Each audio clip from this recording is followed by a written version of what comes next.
Do we read informational texts in the same way we read fiction? In some ways, yes. Think of it this way.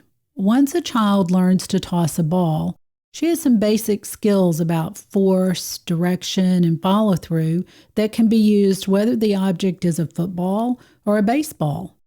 The same is true of reading.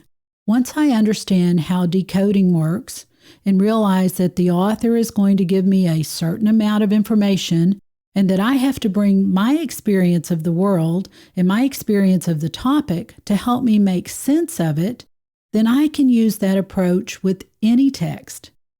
But now let's say the object that's being tossed is a frisbee. Some of the same principles of throwing still apply, but since a frisbee isn't shaped like a ball, some things must change. The same is true when I pick up an informational text. There are just enough differences that I need to change some things. So, what are the differences? Perhaps the biggest difference is the role of background knowledge. When we pick up fiction, we're entering an imaginary world that no one save the author knows anything about. We don't have to bring any knowledge about Quidditch or about strange communities with no memories to bear upon our reading. But when we pick up an informational text, our understanding of that text is highly influenced by what we already know. When students say of an informational text, "This is hard," they might not mean that the syntax or the vocabulary is difficult. They often mean that because of limited knowledge about this topic, their ability to understand what the author is saying is also limited. This becomes more problematic as the content becomes more specific, the content we expect students to master in high school and college. Another difference is our stance in reading informational texts.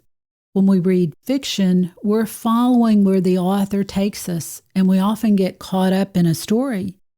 When we read informational texts, we're required to be very focused and to carefully build knowledge on the topic. That's why students who don't have background knowledge or don't see the purpose for reading a text can get so frustrated. Another difference resides in the questions we want to ask ourselves as we read. When I'm reading fiction, I want to ask, why is the character doing that? Why did the setting shift? What's the conflict? And how does its resolution help me understand the theme? When I'm reading informational texts, I want to ask myself, who's the author and what's that person's perspective? Whose viewpoint has not been presented in this text? Those questions obviously push the reader back into the text. As a reader, I want to ask myself, okay, if those views had been there, what might their perspective have been? When we read informational texts, we also want to ask ourselves, are there other conclusions or interpretations that could be justified by the evidence? Did the author provide evidence for his conclusions, or is he letting his opinion stand for fact? When I look at his evidence, I need to ask myself, does this evidence seem logical and fair, or does it seem one-sided? It's fine if an author of informational text chooses to present only one side of an argument, but he needs to be clear that this is all he's doing. This is especially important for our younger readers. Most importantly, when reading informational texts, I want to ask myself, how has this author changed what I now understand?